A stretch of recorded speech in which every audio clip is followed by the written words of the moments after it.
ce qui vient à toi d'ici 4 jours.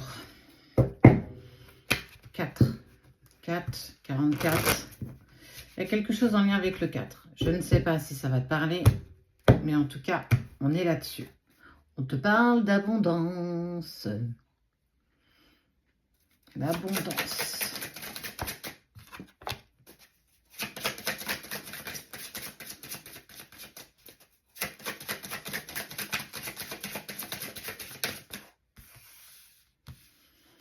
Oh, on sent que ton âme va vaciller. Ou elle vacille déjà.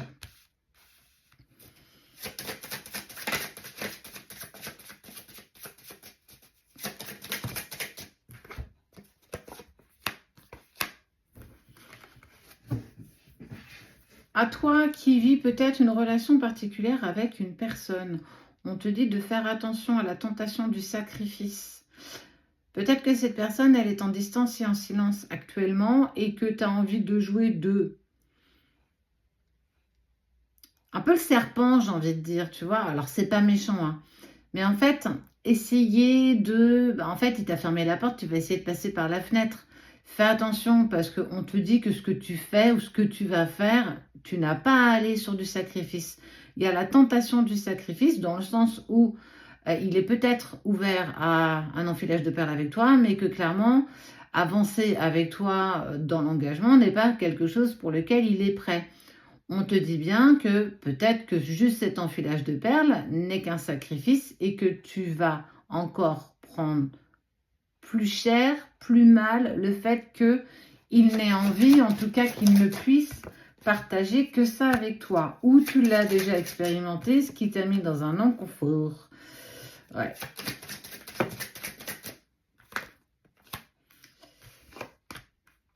On sent que tu as du mal à lâcher. Là, il y a eu des choses que tu as faites ou que tu vas faire qui sont à l'encontre de ce que tu souhaites faire, de tes convictions. Il y a des décisions que tu as prises et que tu vas prendre encore qui sont pas en accord avec toi.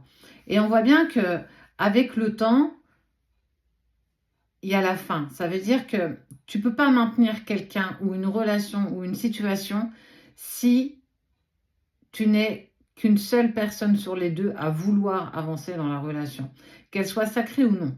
Et on voit bien que ton âme n'est plus en accord avec toi. Tu es totalement désaxé, je pense, je dis, je fais, par peur de le perdre totalement, par peur de... Et ça, on te dit que c'est pas bien. Ça fait pas partie de ce que tu dois faire. Enlève-toi le voile de l'illusion parce qu'on te parle de réussite. Sache que ce n'est pas en te sacrifiant, entre guillemets, en ne te respectant pas, que l'autre pourra revenir vers toi. Si en plus c'est une relation sacrée, clairement pas, tu n'as pas besoin d'aller faire de l'enfilage de perles avec lui ou avec elle, parce que c'est pas ça qui fera qu'il reviendra, clairement pas. Alors, ça te met dans cette sécurité de dire, bah peut-être que du coup, il va pas aller voir ailleurs, que je suis capable et j'ai envie de lui donner que ça, mais je sais, ça ne me fait pas souffrir. Alors, dans la forme peut-être, mais dans le fond, tu sais très bien que non. Et en plus, tu en as peut-être même parlé à ta famille et tes amis qui sont clairement en train de te dire que ce que tu fais est toxique, que cette personne est toxique et que tu dois courir à 1000 lieues de cette personne. Bah, en même temps, j'ai envie de te dire... t'as donné la main pour te faire battre. Si tu partages à tes amis que bah voilà, tu le revois juste pour faire de l'enfilage de perles, clairement, moi la première, je vais te le dire, bah non, mais qu'est-ce que tu fais? Ça va pas. Surtout quand tu n'as pas notion et que tu ne comprends pas que c'est une relation particulière. Mais est-ce que tu dois te sacrifier pour un enfilage de perles? Clairement pas. Est-ce que ça fera qu'il ne reviendra pas? Non. Que tu continues à enfiler des perles avec ou pas? S'il doit revenir, il reviendra. S'il doit partir véritablement de ta vie, il le fera aussi. Tu ne peux pas maintenir quelque chose tout seul ou toute seule. On te dit de passer par une période de stop, de laisser du temps, déjà pour recommuniquer avec toi, être bien plus aligné avec tes pensées, tes décisions, tes actes et ton respect. Enlève-toi le voile d'illusion parce que c'est clairement pas ce que tu dois faire et mettre en place actuellement et tu vas réussir. Tu vas réussir à t'élever, tu vas réussir à être aligné avec toi-même.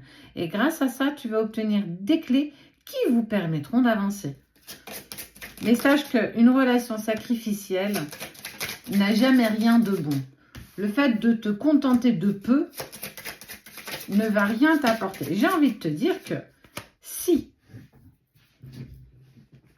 on parle du silence, grâce au silence qui va être imposé par toi ou par lui, on parle de messages de synchronicité, d'engagement, ne serait-ce dans la 5D.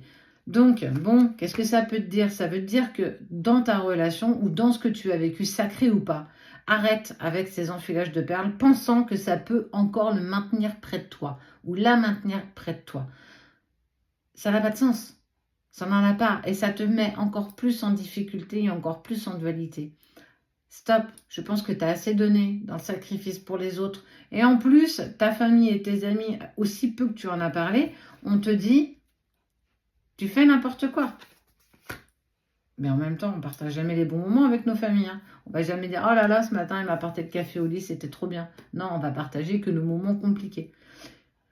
Le silence, il s'impose aussi peut-être avec ta famille et tes amis, en fonction de ce que tu vas mettre en place. Si tu n'as pas d'intérêt, si en fait les autres viennent à te dire des mots qui te blessent, qui ne sont pas en accord avec toi, arrête de leur partager ça. Quoi qu'il en soit, le choix du compromis. On te demande de faire des compromis pour toi avant tout. Pas pour lui ou pour elle, pour toi. De toute façon, il y a de l'amour et des pensées qui sont partagées. Mais ça ne peut pas passer par de l'enfilage de perles. Tu ne peux pas te contenter que de ça. Si tu veux un plan, hein, il y a plein de personnes qui sont disponibles pour ça. Mais pas avec cette personne. Parce que clairement, on sent que lui ou elle n'est pas prête et que vous avez besoin de passer par cette période de silence et de distance pour comprendre l'intérêt et vos clés d'avancer ensemble par la suite. Sinon, ce sera reculer pour mieux sauter. Tu vas encore souffrir. Tu vas reculer encore plus l'échéance parce que tu vas encore moins travailler sur toi. Tu vois, c'est un petit peu comme si le serpent se mordait la queue, le chien se mord la queue, enfin qui tu veux, tu vois. Fais attention, véritablement, d'accord? Faites attention aux faux comptes qui vous contactent sous vos commentaires. On essaye de les enlever au fur et à mesure, c'est compliqué. Les faux comptes qui se font passer pour nous, qui ne sont pas nous, qui vous demandent un ami, qui viennent vous voir en privé, ce n'est pas nous non plus. On va revenir vers certaines personnes. On a vu que ça vous intéressait du coup de faire un petit peu de modération au niveau de ça sur notre page. On vous remercie infiniment. On va pour le coup entrer en contact avec vous durant la semaine. Je pense qu'on va prendre 4 à 5 modérateurs. Vu le nombre que nous sommes sur la page, je pense que c'est très raisonnable. Voilà, en tout cas, fais attention à toi et ne te mets pas dans le sacrifice, même si tu vis une relation sacrée.